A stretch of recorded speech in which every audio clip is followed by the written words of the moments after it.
আমি মনে করি আর্জেন্টিনার যোগ্যতায় আজকে এই পর্যায়ে আসছে। আর্জেন্টিনাকে এখন ডমিনেট করার মতো কোনো টিম নাই। মেসি গোল করে নাই, মেসি গোল করিয়েছে। ছোট মরিচকে নামায় দিয়ে তখন কিন্তু ঝালটা বোঝা যায় কেমন লাগে। আমি আপনার মাধ্যমে জানাতে চাই, স্পেন ঠিকই ফাইনালে আসছে এবং স্পেন কিন্তু কোনো অবস্থাতেই আর্জেন্টিনার কাছে দাঁড়াতে পারবে না ইনশাল্লাহ। আগামী 4 বছর পরে যে ওয়ার্ল্ড কাপ হয়, সেই ওয়ার্ল্ড কাপে আমার দৃঢ় বিশ্বাস যে আমরা মেসিকে পাবো ইনশাল্লাহ। আপনি দেখেন, আমরা পেলের খেলা দেখেছি, আমরা ম্যারাডোনার খেলা দেখেছি, এখন আমরা মেসি। আপনি যত যাই বলেন না বলেন, মেসিকে ধরে দেখেছি। ফুটবলে কেউ গোল করে ইতিহাস লেখেন, কেউ আবার সেই গোলের সচক্ষু সাক্ষী হন। মোহামেডান ডাগআউট থেকে বাংলাদেশ জাতীয় দল কিংবা নারী ফুটবল দল, বাংলাদেশ ফুটবলে এক আনাচে কানাচে জড়িয়ে থাকা নাম আমিরুল ইসলাম বাবু, যিনি কিনা বর্তমানে বাফুফের সদস্য এবং মিডিয়া কমিটির চেয়ারম্যান। আমরা চলে যাব বাবু ভাইয়ের কাছে। বাবু ভাই, আপনাকে দেখছি যে একেবারেই আর্জেন্টিনার ফাইনাল ম্যাচের আগে আর্জেন্টিনার জার্সি পরে আছেন, মানে কেমন বোধ করছেন? সত্যি অসাধারণ। আমি আপনাকে একটু অনুরোধ করব এবং আপনার মাধ্যমে সারা দেশবাসীকে আমি জানাতে চাই, এটা আসলে একটা সৌভাগ্যর ব্যাপার, একটা ভাগ্যের ব্যাপার, একটা কপালের ব্যাপার। আপনি দেখেছেন যে পৃথিবীর এখন যাকে নিয়ে সবাই গর্ববোধ করছে, যেই মেসি, আমার সৌভাগ্য হয়েছে মেসির সঙ্গে ছবি তোলার। শুধু ছবি তোলাই না, আমি মেসিকে সচক্ষে কাছে থেকে দেখেছি, মেসিকে ধরে দেখেছি এবং মেসির কি কোয়ালিটি সেটা যদি সচক্ষে না দেখি তাহলে আসলে এখন যারা খেলা দেখছে, আপনি দেখেন, আমরা পেলের খেলা দেখেছি, আমরা ম্যারাডোনার খেলা দেখেছি, এখন আমরা মেসি। আপনি যত যাই বলেন না বলেন, আমাদের যুগ পার হয়ে যাবে, কিন্তু আমরা এই মেসিকে আর পাবো না। সত্যিকার অর্থে মেসি এমন একটা ব্যক্তি, মেসিকে আমাদের পৃথিবীর মানুষ, আমরা যারা মেসির খেলা দেখতেছি, মেসি ইচ্ছা করলে যে কোনো সময় যে কোনো টার্নিং পয়েন্ট করে ফেলতে পারে। আপনি দেখেন, একমাত্র মেসি কিন্তু তাদের আজকে আর্জেন্টিনাকে এই জায়গায় নিয়ে আসছে। মেসির কত বড় ভক্ত সেটা হয়তো বা আপনার কথা শুনেই দর্শক আপনারা বুঝতে পারছেন, কিন্তু আমি আপনার কাছে একটা জিনিস জানতে চাই যে এই মেসির আগে আর্জেন্টিনার মূল ভক্ত গণ্ডি তৈরি করা কিন্তু ম্যারাডোনা। এখন আমার কাছে আপনার প্রশ্নটা হচ্ছে খুবই একটা সিলি কোশ্চেন, যে মেসিকে বেশি পছন্দ নাকি ম্যারাডোনাকে আপনার বেশি পছন্দ? শোনেন, আপনাকে একটা জিনিস চিন্তা করতে হবে, ডে বাই ডে কিন্তু নতুনত্ব সব কিছু আসছে। যখন ম্যারাডোনা ফুটবল খেলেছে তখন কিন্তু মেসি ছিল না, এবং তখন কিন্তু সবাই মেসির সাপোর্ট করে, এই ম্যারাডোনার সাপোর্ট করেছে, এবং ম্যারাডোনাকে দিয়ে অনেকে হয়তো আর্জেন্টিনার সাপোর্ট করেছে, এবং তখন চ্যাম্পিয়ন হয়েছে সবাই আর্জেন্টিনা। কিন্তু গত 3 সিজন মেসির যে খেলা দেখেছে, এবং এই খেলা দেখার পরে সারা পৃথিবীতে নতুন প্রজন্মরা যে খেলা উপভোগ করছে, এবং যে খেলা নতুন উদ্যমে মেসির যে passing, cutting, quality, capability, ability, এবং মেসি কি করতে পারে সেটা কিন্তু সে দেখিয়ে দিয়েছে। হয়তো মেসি প্যালান্টে মিস করেছে, কিন্তু আবার মেসি কিন্তু ডাইরেক্ট ফ্রি কিকে গোল করেছে, মানে একেবারে গোল করিয়েছে। আপনি দেখেন যে 2টা গোল সেমিফাইনালে করিয়েছে, 2টাই মেসি করিয়েছে। আপনি দেখেন মেসি একদম দেখে শুনে যে মাইনাসটা করছে, যে মাইনাসের পরিপ্রেক্ষিতে আপনার হেড করে জয়সূচক গোলটা কোন মুহূর্তে, আপনি দেখেন মাত্র 3 থেকে 4 মিনিট খেলার আর বাকি আছে লস টাইমের, সেই মুহূর্তে কেউ কিন্তু কল্পনাই করতে পারে না। সারা পৃথিবীর মানুষকে সে চমক লাগিয়ে দিয়েছে। সত্যিকার অর্থে মেসিকে আমরা বলবো একটা জাদুকর, তার ভিতরে জাদু আছে, তার মধ্যে রহমত আছে, এবং সে অনেক কিছু জানে। তার মতো প্লেয়ার আমার যেটা ক্যালকুলেশন, এবং আমি যেটা মনে করি, ইন ফিউচারে এরকম মেসি আরেকটা জন্ম হতে আমার মনে হয় 100 বছর লাগবে। আমরা যারা আর্জেন্টিনার ভক্ত, আমরা যদি মেসি না থাকে আমাদের আসলে মনেও শান্তি লাগবে না খেলা দেখে, এবং আমরা তখন চিন্তা করব খেলা দেখে আর কি, মেসি নাই। অতএব আমরা মেসিকে চাই। মেসি এই বছর খেলতেছে, আমার বিশ্বাস। আপনি জানেন আপনার মাধ্যমে 71 টিভির মাধ্যমে সারা বাংলাদেশের মানুষকে জানাতে চাই, মেসির 39 ইয়ার্স, 39 বছর বয়স।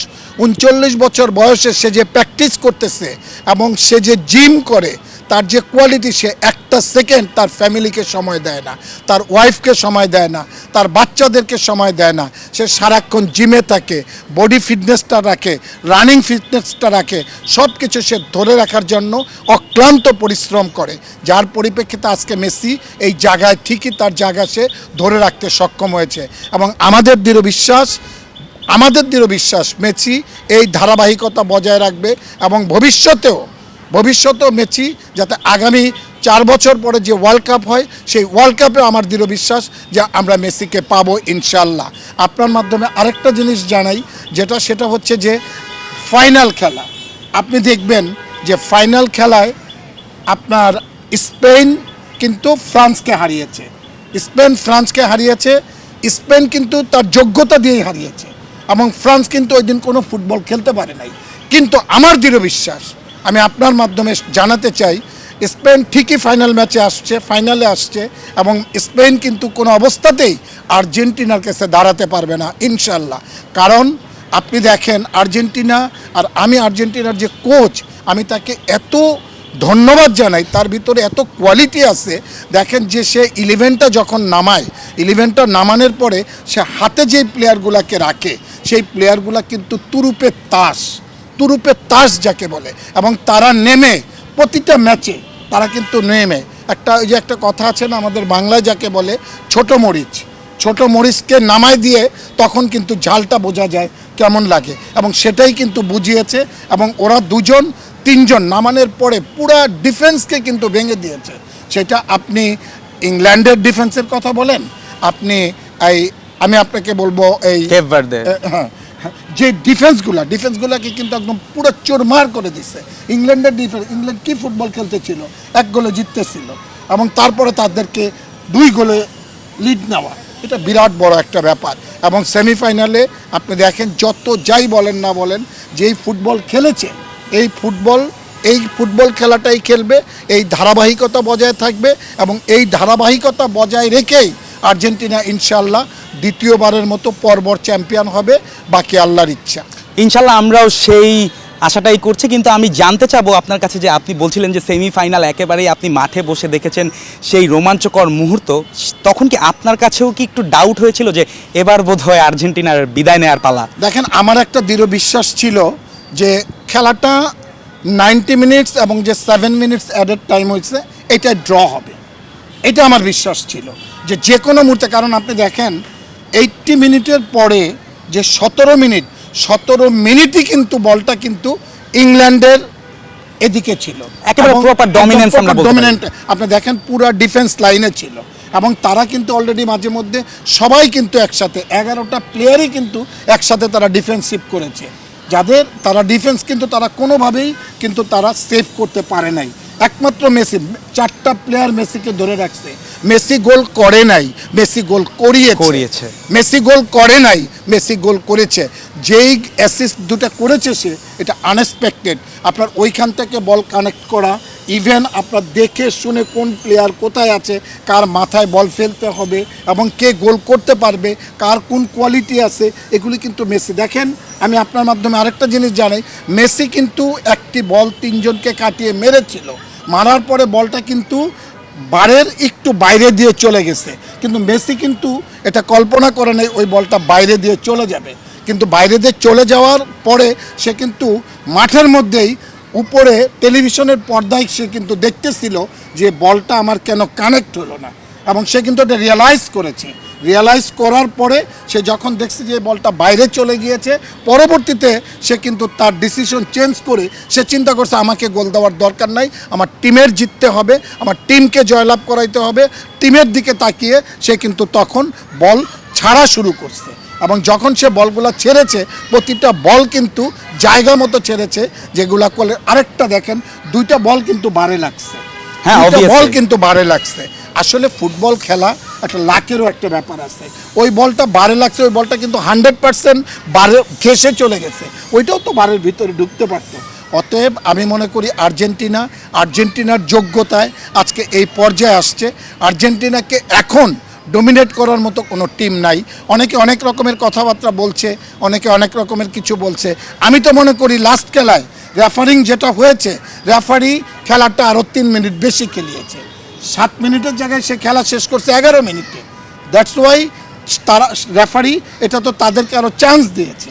অতএব আর্জেন্টিনার প্রতিটা ক্ষেত্রে আপনি ডিফেন্সের কথা বলেন, মিডফিল্ডের কথা বলেন, অ্যাটাকিং মিডফিল্ড বলেন, ডিফেন্সিভ মিডফিল্ড বলেন, রাইট আউট বলেন, লেফট আউট বলেন, স্ট্রাইকিং পজিশন বলেন, প্রতিটা ক্ষেত্রে পর্যাপ্ত পরিমাণে খেলোয়াড় রেখেছে। এবং আপনার এখানে কিন্তু আপনি কাকে থুয়ে কাকে খেলাবেন এবং কোনো প্যারালাল আপনি এখানে 19-20ও না, সব কিন্তু 20 একই ক্যাটাগরির খেলোয়াড়, একই ক্যাটাগরির প্লেয়ার। দ্যাটস ওয়াই আর্জেন্টিনা যে এবার দল গঠন করেছে, আমি কোচ, কর্মকর্তা, অফিসিয়াল, ইভেন ম্যানেজমেন্ট সবাইকে আমি আমাদের বাংলাদেশ ফুটবল ফেডারেশনের একজন নগণ্য ব্যক্তি হিসাবে আমি মনে করি আমার লাইফে অনেক খেলা দেখেছি, আমি ওয়ার্ল্ড কাপ দেখেছি, অনেক খেলা দেখেছি, আমি অনেক দেশে গিয়েছি, আমার অনেক দেশ ভ্রমণ করা হয়েছে, আমরা কোরিয়ার সাথে ফুটবল খেলেছি, আমরা জাপানের সাথে ফুটবল খেলেছি, এই বাংলাদেশ টিমের প্রতিনিধিত্ব করেছি। কিন্তু আমি এই যে এবার যে আপনার নিজের চোখে মাঠে বসে খেলা দেখা, এটা আমার বিরাট বড় একটা ভাগ্যের ব্যাপার, বিরাট বড় একটা কপালের ব্যাপার, বিরাট বড় একটা সৌভাগ্য আমার যে আমি নিজের চোখে আমি মাঠে বসে খেলা দেখতে পেরেছি। আমি আপনাদের মাধ্যমে বলতে চাই এটা অনেক বড় একটা সৌভাগ্য আমার, এবং যার পরিপ্রেক্ষিতে আমি সব কিছু অক্ষরে অক্ষরে দেখতে পেরেছি বলে আজকে আমি সব কথাগুলা আপনাদের মাধ্যমে দেশবাসীকে জানাতে পারলাম। অর্থাৎ দর্শক অক্ষরে অক্ষরে সব খেলা দেখেছে এবং ফুটবলের সঙ্গে অনেক দিন ধরে কিন্তু আছেন বাবু ভাই। আমি বাবু ভাইয়ের কাছে একটু জানতে চাবো যে আপনি আর্জেন্টিনার এত বড় ভক্ত, তবুও একটু নিরপেক্ষ দৃষ্টিকোণ থেকে কি বলবেন যে মিশরের বিপক্ষে যে রেফারিং একটা বিতর্ক এসেছিল, আপনি রেফারির কথাই যেহেতু উঠালেন, আমিও উঠালাম, সেটাতে আপনি কিভাবে জবাব দেবেন? আসলে মিশরের যে ব্যাপারটা, মিশর এবং আপনার আর্জেন্টিনার যে খেলাটা, শুনেন, ফুটবল খেলা লাকের ব্যাপার আছে অবভিয়াসলি। আপনার মিশররা কি করছে শেষের দিকে, ওরা যেটা ফুটবল থেকে হারাই গিয়েছিল। ফুটবল কিন্তু ম্যাচে থাকতে হবে, আপনাকে ফুটবলটা ম্যাচের মধ্যে থাকতে হবে, খেলার মধ্যে থাকতে হবে, কনসেন্ট্রেশনটা মাঠে রাখতে হবে, যেটা মিশর মাঠে রাখতে পারে নাই। যার পরিপ্রেক্ষিতে উল্টা পাল্টা মার ধর চিল্লি এগুলো করে ফুটবল হয় না। ফুটবলটা আমিও মনে করি মিশর ওই দিন ভালো খেলেছে, কিন্তু আর্জেন্টিনার থেকে ভালো খেলতে পারে নাই। আপনি মেসিকে কেমনে ঠেকাবেন? আপনি তো মেসিকে উত্তেজিত করে কোনো লাভ নাই। আপনি 4 জনকে রেখে দিয়েছেন মেসিকে আটকানোর জন্য, কিন্তু মেসি তো অন্য কাউকে দিয়ে গোল করাচ্ছে, এবং সেই ক্ষমতা তো মেসির আছে, সেই কোয়ালিটি তো মেসির আছে। অতএব আমি মনে করি রেফারির কাজ করেছে, কোনো রকমের স্বজনপ্রীতি করার এখানে কোনো কিছু নাই। আপনারা জানেন এখানে শুধু রেফারি না, মাঠের মধ্যে 4 জন 5 জন রেফারি থাকে, একজন মাঝখানে থাকে, 2 জন লাইসম্যান থাকে, পাশে 2 জন থাকে, ভিআর থাকে, ভিআরে ওইখানে 4 জন থাকে।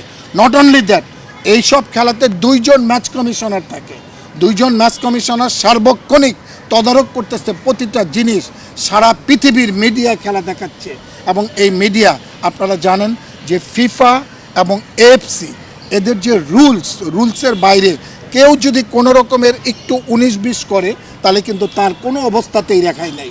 রেফারি সে যেই হোক না কেন, যদি কোনো রকমের সে পক্ষপাতমূলক কোনো রকমের কোনো কিছু করে, সে যদি কোনো রকমের টানে, সে যদি কাউকে কোনো রকমের সাপোর্ট করে, তাকে অবশ্যই সাসপেন্ড করে দিবে, তাকে পানিশমেন্ট পেতে হবে। অতএব আমরা জেনে শুনে কেউ কিন্তু কখনোই কোনো দলকে সাপোর্ট করতে পারবে না, কোনো দলকে কোনো প্রায়োরিটি দেওয়ার কোনো ক্ষমতা কোনো রেফারির নাই। এখান থেকে বের হওয়ার কথা মানে কোনো রকম না। এখানে আপনি জানেন যে ডিসিপ্লিন কমিটি আছে, অ্যাকশন কমিটি আছে, টেকনিক্যাল কমিটি আছে, ইভেন ফিফার প্রত্যেকটা কমিটির লোকজন কিন্তু প্রত্যেকটা খেলা দেখেছে। কেউ যদি কোনো রকমের 19-20 করে, তাকে কিন্তু কোনো ছাড় দেওয়ার কোনো স্কোপ নাই। অতএব রেফারিরাও তো এটা জানে, এবং বহুদিন যাবত আপনার এই 4 বছর পর যে খেলা হবে, এই খেলা শেষ হয়ে যাওয়ার পরে সব রেফারিদেরকে সিলেক্ট করার পরে তাদেরকে কিন্তু নিয়ে মিটিং হবে, তাদের ফিটনেস পরীক্ষা হবে, তাদের রিটেন পরীক্ষা হবে, এবং এগুলি সব কিছু করে তারপরে কিন্তু একটা রেফারিকে অ্যালটমেন্ট দেওয়া হয়।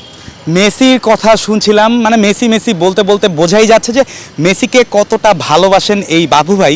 সেই মেসিকেই কিনা এই বাংলাদেশের মাটিতে স্বচক্ষে দেখেছেন বাবু ভাই। আমরা সেই অভিজ্ঞতার কথাই আসলে জানতে চাইব, মেসি মানুষ হিসাবে কেমন, বা আমরা তাকে বা ঈশ্বরের সাথে তুলনা করি, ফুটবলের ঈশ্বর বলে থাকি, তার ব্যবহারেও কি সে ততটা অমায়িক বা কেমন আসলে? শোনেন, সত্যিকার অর্থে আমি আমার জীবনে আমি অনেক মানুষ দেখেছি এবং মেসিকে অনেক কাছের থেকে আমি দেখেছি, মেসিকে আমাদের ছুঁয়ে দেখেছিলেন ছুঁয়ে আপনি? দেখেছি। এবং মেসি এত ভদ্র একটা লোক, এত ভদ্র একটা লোক, আল্লাহ যে ওকে মানে নিজ হাতে তৈরি করে পৃথিবীতে পাঠিয়েছে, এবং ওর যে এত টাকা আল্লাহ দিয়েছে, এত পয়সা আল্লাহ দিয়েছে, ওর নিজের বাড়ি, ওর নিজের প্রাইভেট বিমান, ওর নিজের সব কিছু, কিন্তু ওর ভিতরে কোনো রকমের কোনো গরিমা নাই, কোনো রকমের কোনো বাহাদুরি নাই। ইভেন আপনি দেখেন যেসব প্লেয়াররা মাঠের মধ্যে মেসিকে খোঁচা দিচ্ছে, মেসিকে মারতেছে, মেসিকে ধাক্কা দিচ্ছে, মেসির গেঞ্জি ধরে টানতেছে, মেসিকে কিল মারতেছে, ঘুষি মারতেছে, সে কিন্তু জাস্ট ঘাড় ফিরে দেখবে যে এটা কে করলো, নাথিং এলস। সে কিন্তু জবাবটা তিনি মাঠে দিবেন। মাঠে দিবে। তার জবাব কোথায়? তার খেলায় খেলে সে জবাবটা দিবে, এবং খেলে সে জয়লাভ করে এটার উত্তর দিয়ে দিয়েছে প্রতিটা দলকে। এর মধ্যে কোনো ভুল নাই। অতএব Messi as a good person, all quality, আপনি যেই কোয়ালিটির কথা বলেন সব গুণই আল্লাপাক ওর ভিতরে দিয়ে দিয়েছে। ভদ্রতা, নম্রতা সব কিছু আছে। সারা পৃথিবীর মানুষ এই অপেক্ষায় আছে। গতবার যেমন মেসি কাপটাকে ধরে চুমু দিয়ে প্রথমেই সব প্লেয়ারদেরকে নিয়ে সেলিব্রেশন করেছিল, আমরা সবাই, সারা পৃথিবীর মানুষ, আমরা এই অপেক্ষায় আছি যে কখন মেসি ওই কাপটা ধরবে এবং কাপটা ধরে চুমু দিয়ে সব খেলোয়াড়দেরকে নিয়ে সেলিব্রেশন করবে। সেই অপেক্ষার প্রহরী কিন্তু গুনতে আছে পুরো কোটি ফুটবল ভক্ত, এবং সেই অপেক্ষার আগে আমি বাবু ভাইয়ের কাছে লাস্ট একটা কোশ্চেন করব যে এই যে মেসিকে নিয়ে আপনার এত ভালোবাসা বা আর্জেন্টিনার প্রতি এত আত্মবিশ্বাস, আজকের ম্যাচের প্রেডিকশন আসলে কি হতে পারে? আজকের ম্যাচ মানে ফাইনাল ম্যাচ, জি। ফাইনাল ম্যাচের প্রেডিকশন দেখেন, আমি জানি নিঃসন্দেহে খেলাটা কিন্তু উপভোগ হবে, খেলাটা অবশ্যই প্রতিদ্বন্দ্বিতামূলক হবে, এবং আমার দৃঢ় বিশ্বাস যে যত যাই অঙ্ক করুক, যত যাই প্ল্যান করুক, যত যাই কিন্তু সাজাক, মেসির জায়গা থেকে মেসি কিভাবে দলকে চ্যাম্পিয়ন করবে সেই কোয়ালিটি মেসি অ্যাপিল করে দলকে জয়লাভ করিয়ে গোল্ডেন বুট এবং এই বিশ্বকাপ মেসির হাতেই যাবে, এটা আমাদের দৃঢ় বিশ্বাস, বাকি আল্লাহর ইচ্ছা। স্কোরবোর্ড সম্পর্কে একটু জানতে চাচ্ছিলাম, মানে আপনার প্রেডিকশন কত আই হতে পারে? Think 3-0 or I think 3-0। 3-0 Messi. এই ভক্তের গর্জনটা একেবারে ডিফেন্ডিং চ্যাম্পিয়ন আর্জেন্টিনার ভক্তদের মতোই, কিন্তু আমরা বাবু ভাই মানে আর্জেন্টিনাকে নিয়ে আমরা এত গর্ব করি, মেসিকে নিয়ে এত গর্ব করি, আমার কাছে আপনার লাস্ট প্রশ্ন যে বাংলাদেশকে নিয়ে এই গর্বটা আমরা কবে করতে পারবো বলে আপনার মনে হয়? দেখুন, আমি হোপফুল, কারণ আপনারা জানেন যে এবার অনেকগুলি দেশ খেলেছে। আমাদের যে ওয়ার্ল্ড কাপ খেলা, বাংলাদেশের যে র্যাঙ্কিং, আমরা কিন্তু এখন এশিয়াকে ডমিনেট করার চেষ্টা করছি। আপনারা জানেন আমাদের ইয়ুথ টিম কাতারকে হারিয়েছে, দ্যাট মিন্স আমাদেরকে কাতার কিন্তু ওয়ার্ল্ড কাপ খেলেছে।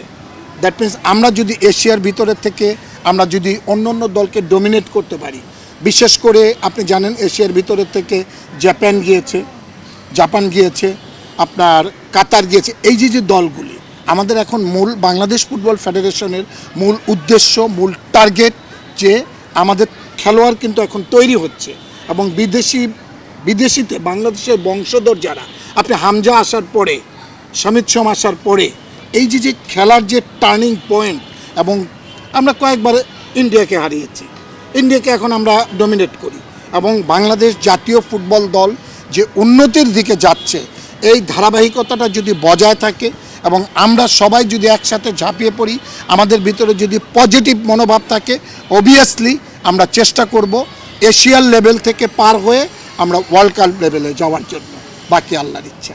অর্থাৎ দর্শক, অপেক্ষার প্রহর যত ঘনিয়ে আসছে, ফুটবল ভক্তদের যেন একেবারেই মেসিকে দেখতে চাচ্ছেন, আর্জেন্টিনাকে আবারও দেখতে চাচ্ছেন বিশ্ব চ্যাম্পিয়ন হিসাবে। সেই সাথে বাবু ভাইয়ের মতো সারা বাংলাদেশের ভক্তদের একটাই দাবি যে এই বাংলাদেশও যেন একদিন সেই বিশ্ব মঞ্চে, অর্থাৎ দ্য গ্রেটেস্ট ওয়ান আর্টের মঞ্চে নিজেদের পতাকা বুক ফুলিয়ে উঁচিয়ে ধরতে পারে।